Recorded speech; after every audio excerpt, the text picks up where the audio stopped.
Жалпы 2 жылға жыр болған Көкшетау, Өскемен, Семей ТЭЦ-тары бойынша айтыңызшы, нақты бұл жобаларға қанша қаржы тартылып отыр және қашан аяқталады, және Самұрық бұл істі аяқсыз қалдырмайтынына уәде бере аласыз ба?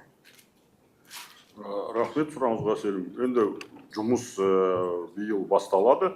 Аяқталу мерзімі 3 жобаның да 29 жыл.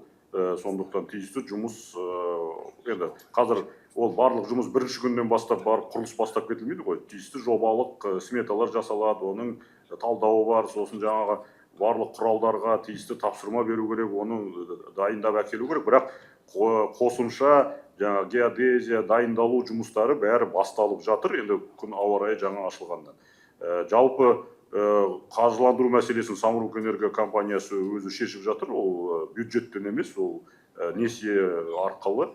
Сондықтан ол жобалар уақытында салынуға біз тиісті бақылау жасаймыз, сеніміміз бар.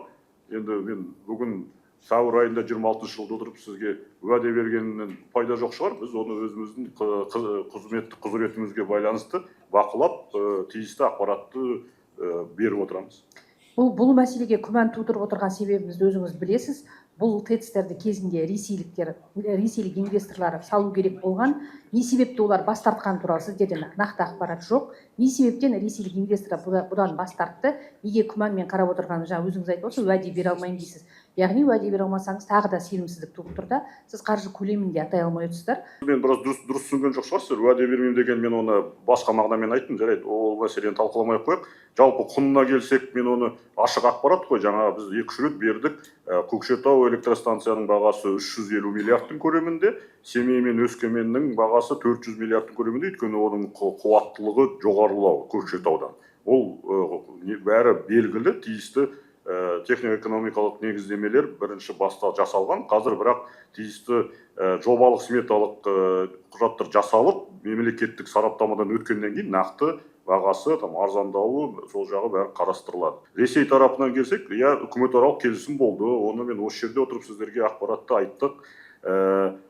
Тиісті сондай ұсыныс болды. Үкіметаралық келісімге қол қойылып еді, бірақ біздің әріптестер тиісті жеңілдетілген несиені берген жоқ. Бірінші, екіншісі, тиісті ұсынған технологиялары біраз экологиялық талаптарды бізді мемлекеттік мүдделерді қорғап, тиісті мемлекет басшылығы тапсырмасы бойынша келісім сөздер жүргіздік. Ол осы біздің өтең экологиялық қатаң кодексімізге сай келмегендіктен біз басқа үкімет басшылығы шешім қабылдап, Самұрық энергоға тиісті тапсырма берілді. Ол енді осы мерзімдерден ешқандай күмәніміз жоқ.